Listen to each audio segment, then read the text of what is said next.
Welcome to Vox Vomitus, also known as word vomit.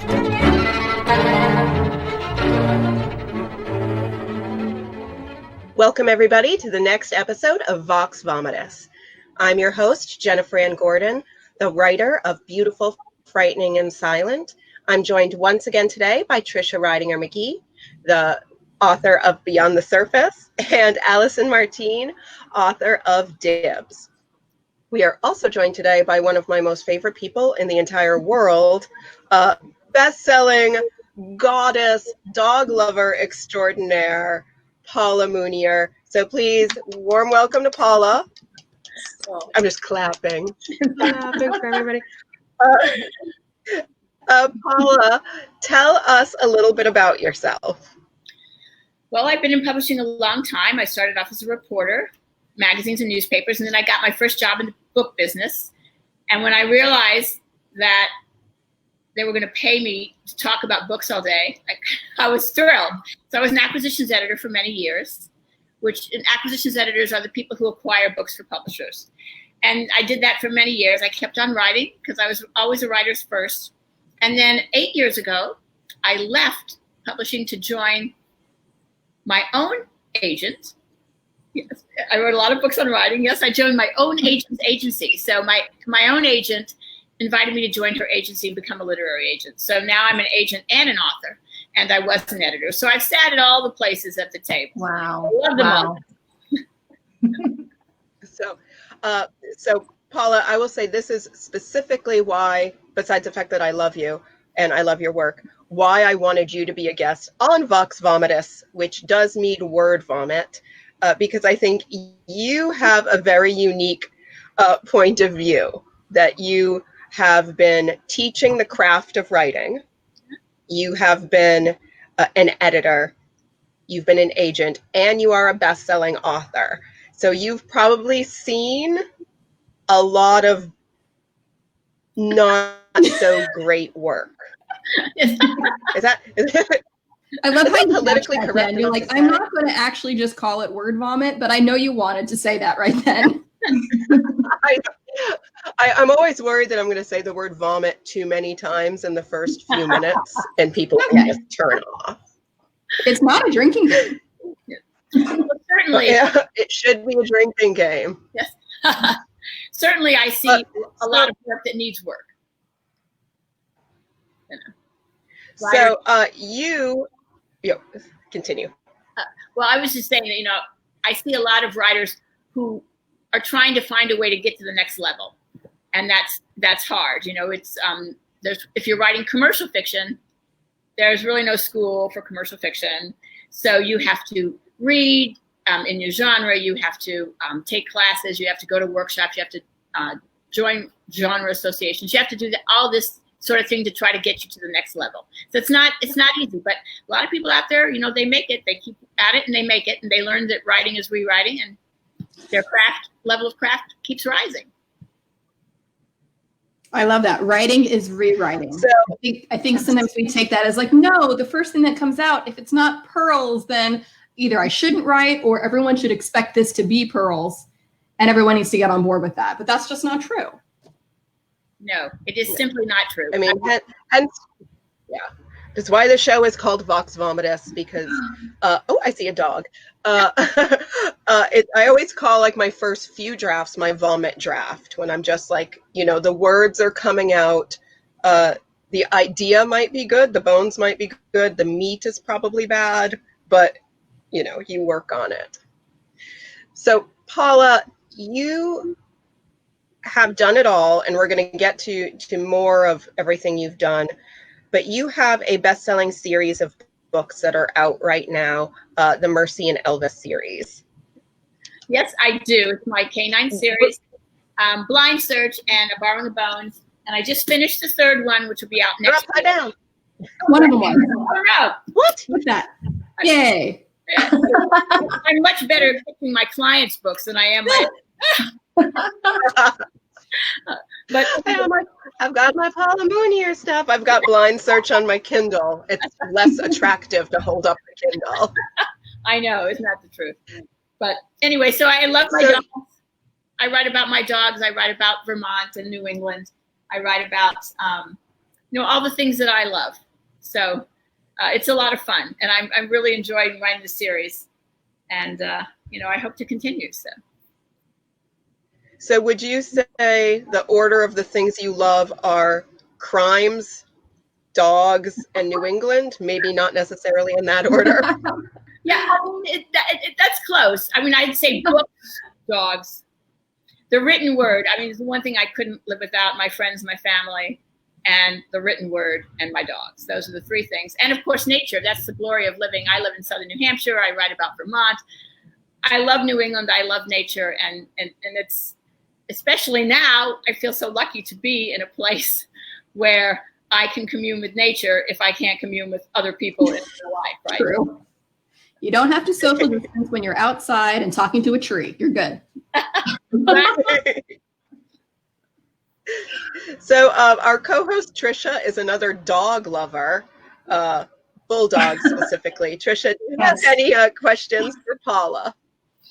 Well, you can hear them. They're knocking at the door right now because I locked them out. But yes, I'm fascinated about the canine series. How do you bring the dog into the story when the dialogue, it's a little restricted, but how do you get around that? Well, it's interesting. Some people write canine mysteries, or they write books with dogs, and the dogs, you're in the dog's head. The writer writes from the dog's point of view. There's a great series, the Chet and Bernie series by Spencer Quinn. He writes from the dog's point of view. The books are written that way. And I didn't have the courage to do that. I always tell people I meet, writers who are writing, I say, if you can write from the point of view of a cat or dog successfully, I will sign you today, because that is tough to do. I don't do that because that's tough. But I do write about the dogs.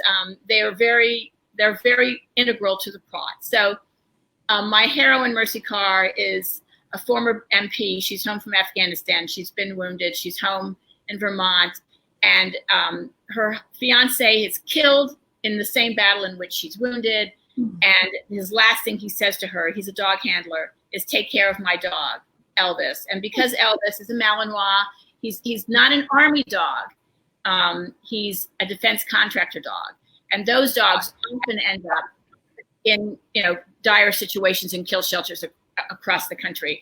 And I got the idea for the book when I helped do a fundraiser for Mission Canine Rescue, and their whole job is to find these working dogs, military working dogs, rescue them and find them forever homes once they finish their service. So that was the idea for the book. So from the very beginning, Mercy and Elvis are marching off their grief in the Vermont wilderness together. And she has to, Martinez is gone, he's died, he's left her in charge of this dog, and they have to bond. So they're a tight pair from the very beginning. First bonded in their grief, and eventually bonded in life. So I have lots of dogs in the books. The pleasure of writing the books is it's the people aren't near as much fun as the dogs. I love writing about the dogs. So I try to do what I can to weave the dogs in as much as possible. They're an integral part of the plot. Now, did you do any research about how the dogs were trained that would have done that kind of work to make it more accurate? Or since the dog was retired when you started the story, could you kind of get away from that? Oh, no. The fun part of is the research, right? I have a lovely game warden in Vermont named Rob Sterling. They all have names like that, Rob Sterling. Isn't that the guy from Twilight Zone? No, that was Rod. Close Rod Sterling. I mean, they all have these great names, and he is a Vermont game warden, and he has had several dogs, and so he helps me with my research. There's a wonderful woman who runs the New England Search and Rescue Volunteer Corps. All these wonderful people who have dogs, who volunteer their time to train their dogs with this group to rescue. So whenever someone gets lost in New England in the woods, they come out and help. So I've been able to talk to all these fabulous people, meet their dogs, and that's part of the joy of writing the books, right, is the research. And now we had 2 rescue dogs already, and we just adopted a Malinois mixed puppy, same kind of puppy that Elvis is. Her name is Blondie. She's upstairs. She's, not really ready for prime time yet. I think I saw the picture on Twitter. She's adorable. She's beautiful. She's a beautiful dog. She has the Malinois ears that stick up. She's just as cute as she can be. And we've been trying to rescue one for a long time. And so we were very excited to get to rescue her. And we have a Newfoundland Retriever rescue who's the inspiration for Susie Bear in the books, the search and rescue dog. And we have a Great Pyrenees Australian cattle dog mix, Bliss. And she's the inspiration for another dog that's in blind search. A service. Yeah. Trisha, your dogs are going to be jealous finding out somebody else's dogs are in their books. You got to start writing the bulls in. I know, right? Am I not the lead, Mom? I know. The All pictures of a sudden aren't it'll be a enough. romance novel with bulldogs. Yes. So Paula, to get a little bit back to you as a teacher and as a literary agent and a craftsman, I can't remember if I read an article or if it's something you actually said to me or just I read on your Facebook that when somebody said, if I query you, what do I need? And I believe you said something like, pitch your story in 10 words or less and have impeccable craftsmanship. Yes, we have to have a strong idea.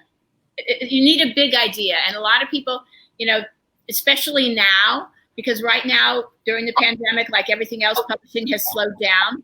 And so a lot of publishers are only buying the books they feel they can't afford not to buy, right? So if you're looking for a publisher, you need an idea that's big enough to be one of those books they can't afford not to buy. And then that idea has to be executed well, right? Because nothing's more disappointing than a great idea, high concept idea for a book or anything, right? And then it's not executed well. So those are the two things you need. I know as an agent, if I can't pitch your story in 50 words or less, 10 words for Hollywood, because they don't read, 50 words for normal people. I know I can't sell it. So if I can't pitch it in 50 words or less, I can't sell it. I've learned that the hard way. So, Paula, I know from knowing you that you are a big fan of the written word. You're a huge fan of Shakespeare, and he's not a 10 words or less author. No. How do you marry the side of you that loves the written word and loves the poetry of language with the 10 words or less?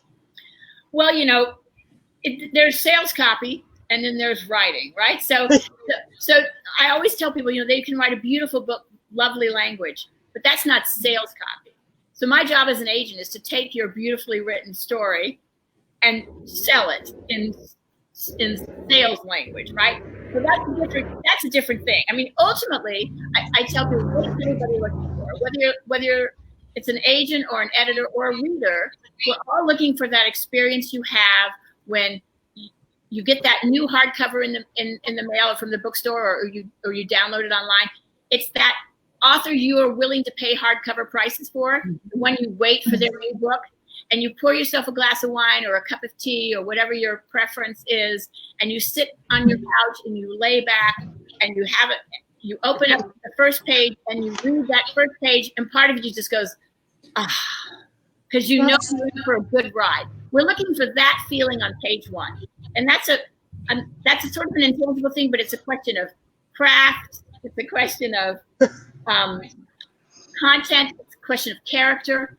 It's a question of charm, even. I had a conversation with Lee Child once about how charm is an underrated aspect of prose, that there's a certain charm to good writing, right? There's a certain rhythm and charm in the highest sense, I mean. So, that's what we're looking for. We're looking for that feeling you get when you read your favorite writer and you know from word one that you're in for a good ride. That's what we're all looking for. And that's language, that's drama, that's all those things together. It's also a certain confidence in the writing that we're looking for.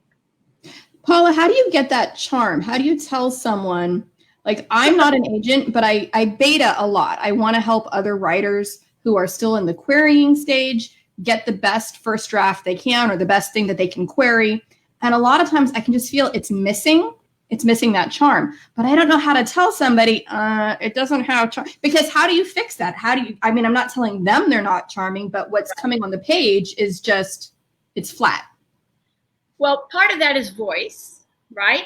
And voice is something you have to discover. And a lot of times when we first start writing, we're imitating our favorite writers. And so we're not using our own voice. And part of becoming a good writer, especially for fiction, well, poetry too, right, is finding your voice, right? Finding your special way of writing and of telling the world about your take on the world. So that's, it's basically a voice thing. You have to practice voice, and part of that also means revealing yourself and not being afraid to reveal yourself. So that requires a certain confidence and a certain bravado, right, to do that. So you have to work on voice if the charm is missing, because voice, readers will follow a good voice anywhere, right? Readers love voice. We really relate to that, right? So that's what we're looking for. And I always tell writers that, you know, they don't understand why they're not getting published. And I say, you get published when you find that sweet spot where your talent meets the marketplace. So there's a Venn diagram, or the marketplace, you know, there's your Venn diagram, right? Where does your talent meet the marketplace? For me, it turned out to be dogs. Who knew, right?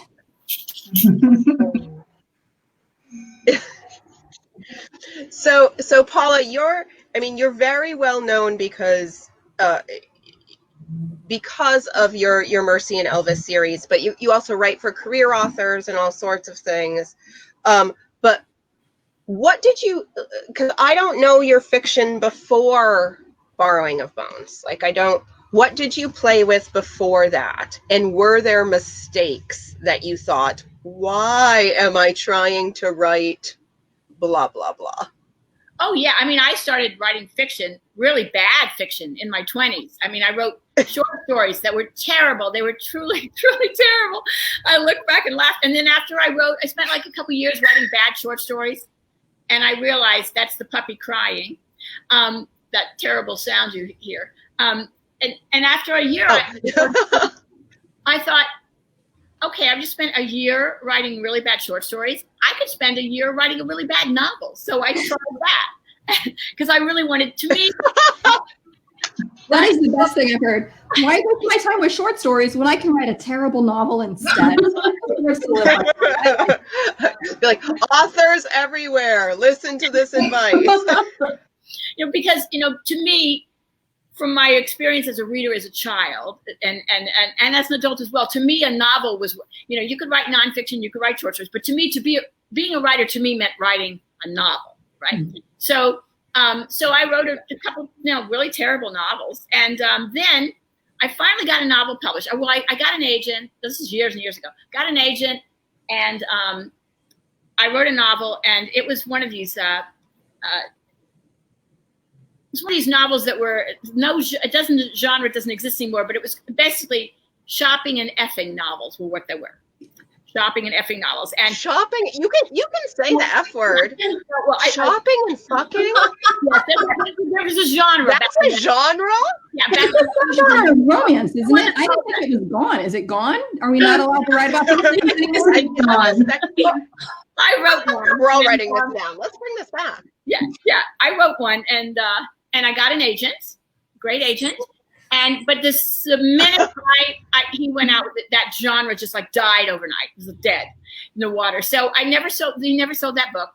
But one of the editors, about a year later, an editor called me, and this is an important lesson for writers. About a year later, an editor called me. She had seen that book, that novel that never got published, and she remembered it. And she called me and she said, you know, I'm at a young adult. Well, they didn't have a young adult then, but it was like a children's house. She goes, and we're doing these, like they were like novellas, basically. Like, remember the Babysitter's Club, that kind of thing, really short little books for those kinds of books.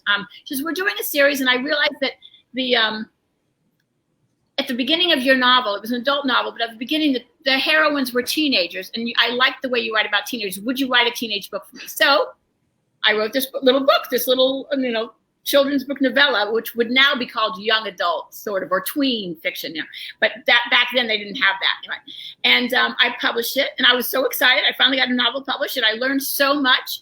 They sent me to Robert Mckee's story seminar, which I learned so much at. And then the month it got published, I got my first job as an acquisitions editor for a book publisher, and I stopped writing other people's I stopped writing books and just focused on other people. So I was the midwife instead of the mother, right? The mom, yeah. And then eventually I started writing again. And I wrote a memoir called Fixing Freddie. And then I decided that when, I was writing that book, Writer's Guide to Beginnings, and I needed an opening chapter to show, how to put through its paces, to show the editing process over the course of, when you try to sell your work, the first chapter is the most important, right? Because most people, they don't get past the first chapter. So I was trying to show how to work with your first chapter and get it till it really sings, so it had a chance of succeeding. And so I just wrote a chapter that I just made one up, and I threw in Vermont and the dogs. I had just done this fundraiser, and I threw in Mercy Carr. I just made it up, and I used it as the sample chapter to put through these exercises in the book. And my agent read it and said, "That's a really good chapter. Write the book." So I did, and she sold it. That's amazing. Oh, wow. Yeah. So she sold Borrowing of Bones, Mercy and Elvis, based on one chapter. Well, I had to write more, of course. Yeah. Yeah. Well, yeah, of course. But the idea was sold. It was. Yeah. She said, "This is a great idea. You should finish this book. I love this chapter." And what's interesting about it, there's a couple lessons there. One, I wrote what I loved. Right. Two, I listened to my agent. She said, "Finish the book," so I did. That's good advice. Write the book. That's Yes. write what you love. Write the book. And finish. Well, and I wanted to ask, what was it like when you get told, okay, I liked how you wrote about these teenagers, now go write this other book? Did it feel like you were being told what to write? Did you bristle against that at all? Or were you happy to have an idea and go, oh, someone likes this, I should pursue that? What was that like? I was thrilled because, first of all, I always tell people, when you get your first book contract, what you're getting in effect is a master class in book writing and publishing on their dime, right? Because you learn so much in the process. And I knew this editor. I really wanted to work with her. I knew when I went to Robert, they said, "Oh, you really should go to Robert McKee's seminar." And I thought, really? I thought, yeah. But they said, "We really want our writers to go because it's so plot driven. You really learn a lot about plot." And once I went there, I'm like, whoa. And I went there with a friend of mine. I drug a friend of mine, and she had published 8 novels already. She was a very successful novelist. And she went with me, and she said, if I had learned this about plot, I would not have written 8 unfinished novels before I sold my first one. So you can learn a lot from these kinds of projects. And a lot of people start that way. They write for hire, and it's like learning to play your scales. It's like before you compose your own symphony, you learn to play other people's, right? Or you follow their little template. And so I was thrilled. I was just thrilled because I learned so much, right? So I just had a flashback to band there. Sorry, you said scales, and I said, no, I'm not prepared. I'm not prepared. I'm still stuck on shopping and effing. I love the idea of this. Shopping and fucking. What was the title of that book? Can I just ask? The unpublished shopping and fucking book. It was. I love it. Sure, it was called Good Girls. Oh. And it was about 3 good girls. I like it. Oh. Now remember, this is like the 90s. I like it. But it was, or maybe it was the 90s. But it was about these 3 girls who went to a small private school, and then they went on to have their adult lives and what that was like. So, a lot of shopping. I would read that. Other things. Yeah. Shopping and shopping and extracurricular. Paula, we've got like 5 minutes left.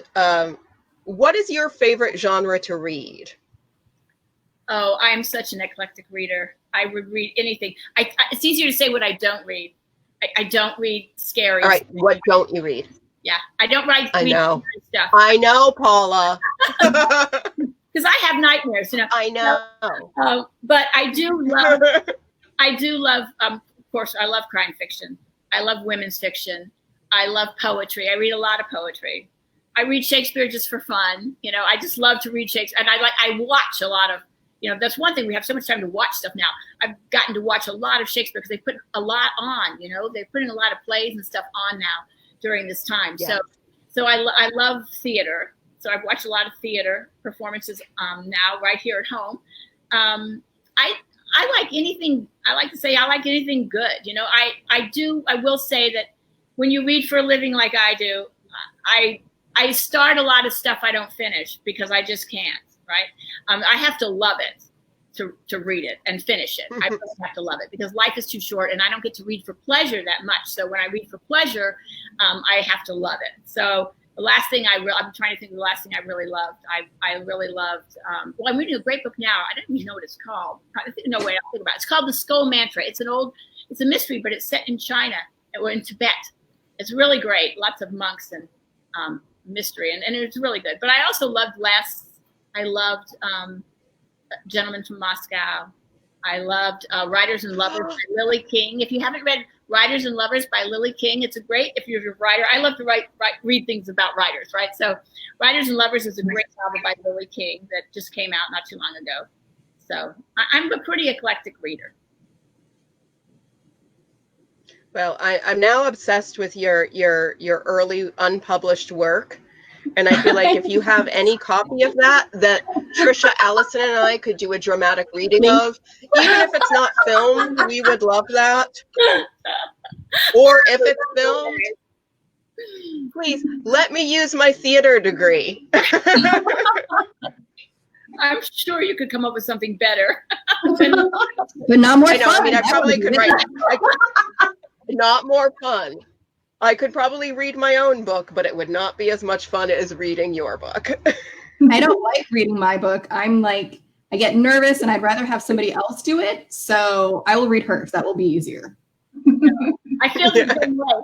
I won't listen to any of my books on the audiobook versions, because I feel like I hear everything I would want to change, right? Oh.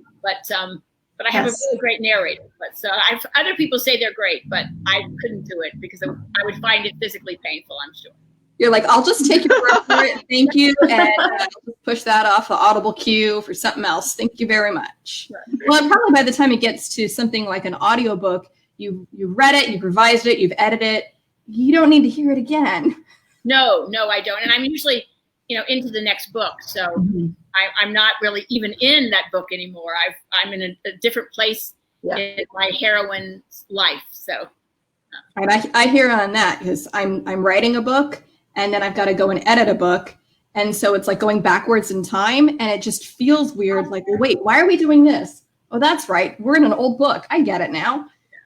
But it's kind of a cognitive dissonance thing when you're going, this isn't where I left any of you people. What are you doing? Exactly.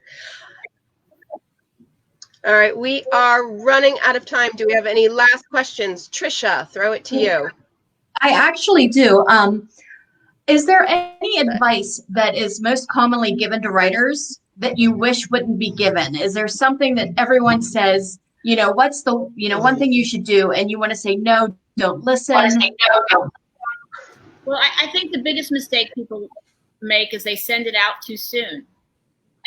It's not ready. They haven't rewritten it. They haven't polished it.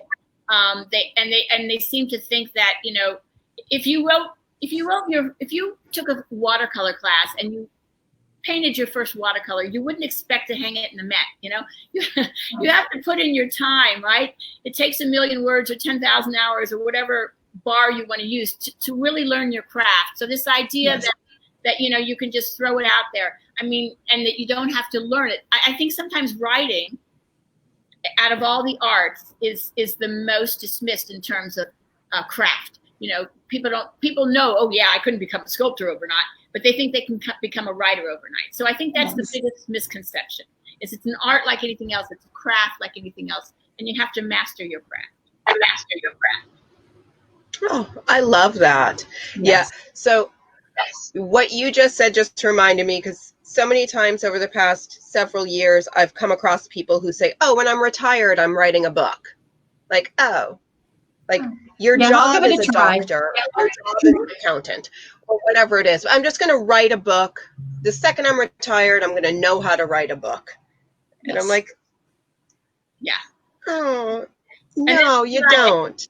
Yeah. Then they try it and they come to you and say, I've got a great idea for a book. You can write it for me.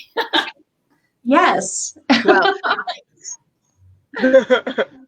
that is a service, but No. All right, Allison, any last questions for Paula? Well, I think my just question would be, what are you working on now and what comes next? Well, what comes next? Right now, I'm trying to sell. All my clients have been busy writing or rewriting during the pandemic. So Nothing else to do. yeah, exactly. So I've been working up my plans to shop in the fall, because usually summer is not a great time to submit work to publishers. Now, of course, nobody knows what works. Nobody knows what day it is. Nobody knows what month it is. It's March 88th. Mm-hmm. Right, exactly. So I'm doing all that planning now to shop some great projects, and I'm getting ready to publish my third book in the series, The Hiding Place, which comes out in March 2021. 2020. And I'm writing a short story, because I do like to write short stories, and I just write them for fun now, or for anthologies. So. Very nice.